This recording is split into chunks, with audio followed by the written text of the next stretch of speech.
colocar mais um vídeo aqui do Cláudio Branchieri.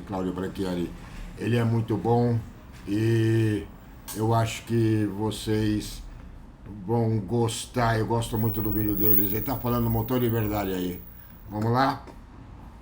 Quando os pesos e contrapesos não funcionam numa democracia, ela já não existe mais. Você sabe que viver em Nárnia tem suas vantagens. Tu pode entrar numa porta mágica, adentrar uma realidade paralela. A realidade paralela é essa, onde Lula é inocente e Bolsonaro é criminoso. Essa é a realidade paralela que eles estão nos convidando a entrar. O deputado Vossa Excelência falou que a manifestação do dia 16 de março, que vai lotar esse Brasil, tem como pauta o fim da ficha limpa. Eu gostaria de dizer pro deputado que ele está acompanhando os grupos de direita errado. Essa pauta não está lá. Basicamente, a gente quer o fora Lula, de preferência agora, se não em 2026. E também queremos anistia aos reféns de 8 de janeiro, que, segundo o deputado, só tem 156 presos. O total de pessoas presas pelo 8 de janeiro chega a 156. Eles falam em milhares. Um preso inocente já seria um escândalo. 156 é pouco pra ele. Tem mais 650 a ser julgados. É pouco, né? É porque não é parente dele, tá na cadeia. Não é mãe dele.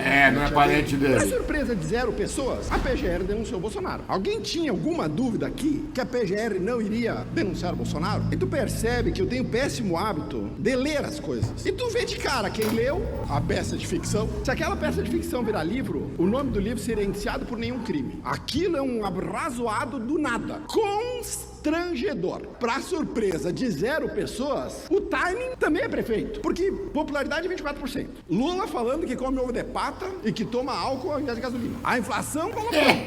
Globo pulando da barca. É hora de puxar a carta super trunfo do Bolsonaro pra ver se nós desviamos um assunto, pra parar de falar do péssimo governo Lula. Que consegue ser pior que o da Dilma. Porque o da Dilma, pelo menos, a gente ria. Toda a fala dela era engraçada, tinha memes, a gente pelo menos era feliz. E não sabia. Agora nós estamos com o Lula, que é incompetente tanto quanto e não tem graça nenhuma. O primeiro problema dessa denúncia a de que a Lula peça central da denúncia é baseado numa única delação de Mauro Cid, preso, atenção, por falsificação de cartão de vacina e coagido pela justiça a fazer a delação premiada sob pena de que, se não o fizesse, o pai e a própria esposa também poderiam ser indiciados. Um absurdo. O Lula teve delação premiada do Marcelo Odebrecht, do Léo Pinheiro, do Palocci, que o Toffoli anulou as penas hoje, do Delcídio Amaral, do João e da Mônica Santana, os marqueteiros que confessaram o Caixa 2. Bolsonaro tem Mauro Cid. Bolsonaro é criminoso, Lula é inocente. Isso é Nárnia. Aquelas 272 páginas de absoluto nada tem uma série de truques ali. Um deles é um jogo de palavras. Por exemplo, um dos indiciamentos, deixa eu achar aqui, liderança de organização criminosa armada. Eu pergunto aos senhores quantos presos, ou quem está preso por posse de arma dos 34? Nenhum, porque não existe arma. O que fez o seu Paulo Gonet? Usou arma no genérico, porque um carro na mão de um terrorista é uma arma. Um ferro de passar roupa eu uso para agredir alguém, é uma arma. Então uma pedra é uma arma. Ele usou esse troço genérico, botou naquela porcaria das 272 páginas para dizer que o grupo é armado. Este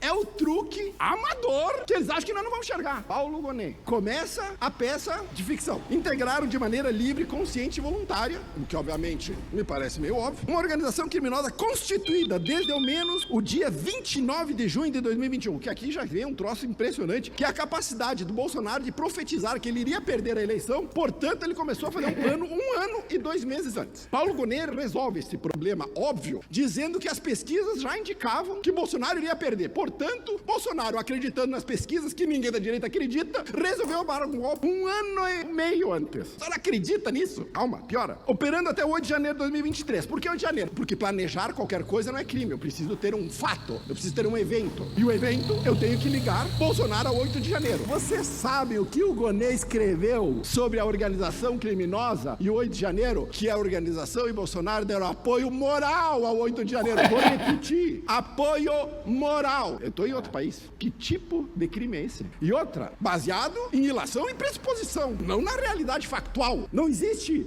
coordenação, não existe um PIX para organização, não existe nada. Existe a organização moral. Esse troço abstrato, tirado da cabeça do cara da PGR, escolhido a dedo por Alexandre de Moraes. Vocês acham que tá ruim? Piora. Grande parte das 272 páginas é uma descrição dos discursos do Bolsonaro, das lives do Bolsonaro e das postagens do Bolsonaro. Nas lives, nos discursos, Bolsonaro simplesmente dá a sua opinião sobre as eleições e sobre as instituições. O que fez Paulo Gonet? Criminalizou a liberdade de expressão. Foi isso que ele fez. Não pegou o tweet, não pegou prova material, pegou o discurso para dizer Bolsonaro aqui quis aplicar um golpe de Estado. Este é o tamanho da fragilidade da peça apresentada pela PGR e enviada ao STF. Ele confunde deliberadamente liberdade de expressão com incitação à violência, que são completamente apartadas. Mas o Paulo Gonet faz isso o tempo todo, a todo momento. No dia 7 de setembro de 2021, o Brasil teve a maior manifestação popular da sua história. Muito maior que as diretas já. Brasília lotou, São Paulo lotou, Rio de Janeiro lotou. Uma das inelegibilidades do Bolsonaro é porque no dia 7 de setembro ele discursou para o povo. E aí veio o tal do abuso do poder político. Eu debato com quem quiser da esquerda sobre a ficha limpa. Abuso do poder político, a interpretação é dessa largura. A reunião que a deputada Sofia falou aqui com embaixadores, a presidenta Dilma também fez, usando essas prerrogativas do cargo. Não há crime aí. Do Bolsonaro, isso foi tornado inelegível por isso. Qual é a causa? Abuso do poder político. Maria Corina foi impedida de concorrer a presidente da Venezuela, só para nós fazer um paralelo de países que são similares na democracia, porque ela esqueceu de declarar na sua declaração de patrimônio vale refeição. E aí a Controladoria Geral lá pegou isso nela e impediram por uma questão administrativa de que ela concorresse. É exatamente a mesma estratégia que a esquerda usa hoje para deixar Bolsonaro inelegível. Sabe por quê? Porque não ganham no voto. Tem que fazer isso mesmo. Se quiserem continuar no poder, tem que tirar Bolsonaro de cena. Estão trabalhando para isso. Bolsonaro, inclusive, naquele dia das maiores manifestações da história, eu nunca vou me esquecer, os caminhoneiros pararam. No dia 9 de janeiro, eu chamo de Temer Day. O presidente Bolsonaro mandou chamar o Temer para pedir pro Temer ajudar ele a fazer. Havia um conflito, o Brasil podia ser conflagrado. O Bolsonaro tinha o poder. Se ele dissesse pros caminhoneiros, nós vamos ficar um mês parado, nós ficávamos um mês parado. Bolsonaro podia tocar fogo. Ele não fez. Ele escreveu uma carta de pacificação. Depois da data mágica do Paulo Gonet, onde começou o plano de golpe. Eu sou comandante-chefe do Exército, eu tenho milhões de pessoas na rua, eu tenho os caminhoneiros me apoiando, parando o país, aí eu armo tudo isso aqui pra planejar um golpe com os kids preto, que não conseguem executar o assassinato porque faltou um táxi. Vocês entendem como essa narrativa ela não se sustenta pra qualquer um que saiba somar Lé com Cré, qualquer um que consiga dizer o seguinte, não, isso aqui não tem sentido, isso aqui é uma obra de ficção, isso aqui não tem como ser realidade. Mas na ficção do Paulo Gonet, aquela peça, então, o que tu vê lá é um monte de coisa, menos uma peça técnica. Tu vê excesso de discurso político, nenhuma objetividade. Excesso de relações e suposições, nenhuma prova concreta. Não há nenhuma individualização das condutas, nenhuma. Tudo é uma maçaroca, uma organização, sem dizer o que, quem fez o que e o que pretendia. Nada. A narrativa daquele texto é incoerente, não tem nexo causal, tem problemas de cronologia, as conclusões, inclusive, são precipitadas, o que violam a presunção da inocência, porque a própria peça já induz a condenação. Mas se eles efetivamente vencessem no voto, eles não precisariam perseguir Bolsonaro. Eles sabem que eles não ganham voto.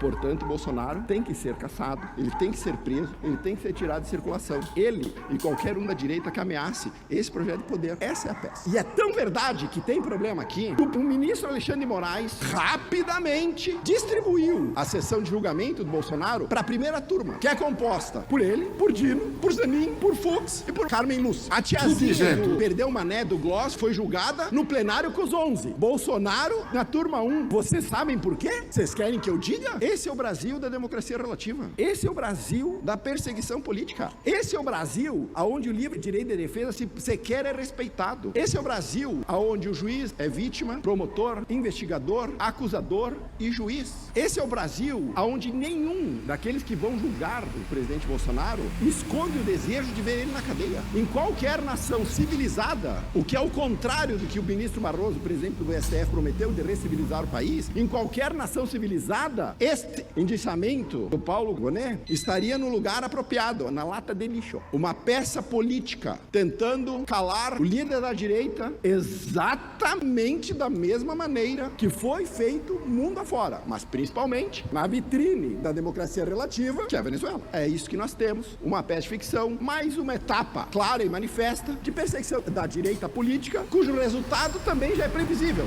a condenação do presidente Bolsonaro. Acho meio brega só de você ficar pedindo pro Trump ajudar nós, que quem tem que resolver os BO aqui do povo brasileiro é o povo brasileiro. O Trump tem que resolver o problema deles, nós temos que resolver os nossos, nós vamos fazê-lo. E nós começamos a fazer no dia 16/3, enchendo as ruas de 120 cidades para mostrar quem é a maioria nesse país e que nós não não aceitamos mais essa quantidade de arbitrariedades que esse país está sofrendo. Um dia eles vão entender o quanto a insegurança jurídica, o quanto um país que não tem leis, o quanto um país que não tem nenhum caderno de regras para seguir, o quanto esse país afugenta os investidores, o quanto esse país faz com que as pessoas percam a motivação de produzir, de gerar riqueza, o quanto um país assim olha para outros países do mundo e dizer para onde eu vou agora. O Brasil está tendo uma das maiores fugas de inteligência da sua história, porque a maioria das pessoas não quer viver num país onde a lei não é respeitada, há um poder sem controle absolutamente nenhum, que pode, por sua discricionariedade ou por sua livre vontade, perseguir quem quer, prender quem quer, soltar quem quer, bloquear a conta de quem quer, banir a rede social de quem quer, e ninguém tem a capacidade de colocar um freio nisso. Quando os pesos e contrapesos não funcionam numa democracia, ela já não existe mais. Esta é a democracia do Lula. O Lula conseguiu a proeza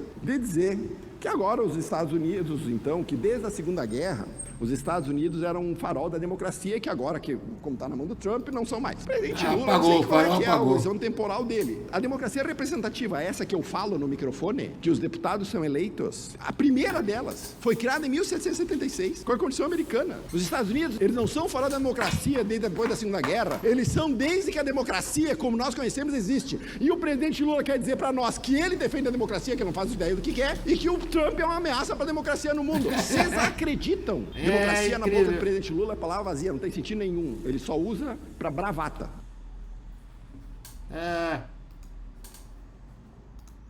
Então é isso aí, gente. Eu gosto muito desse canal aí. Eu vou colocar o link na descrição. E dia 16 de março, não esqueçam, 16 de março, todo mundo na rua para protestar contra essa safadeza e contra esse cachaceiro sem vergonha, tá bom? Fora Lula.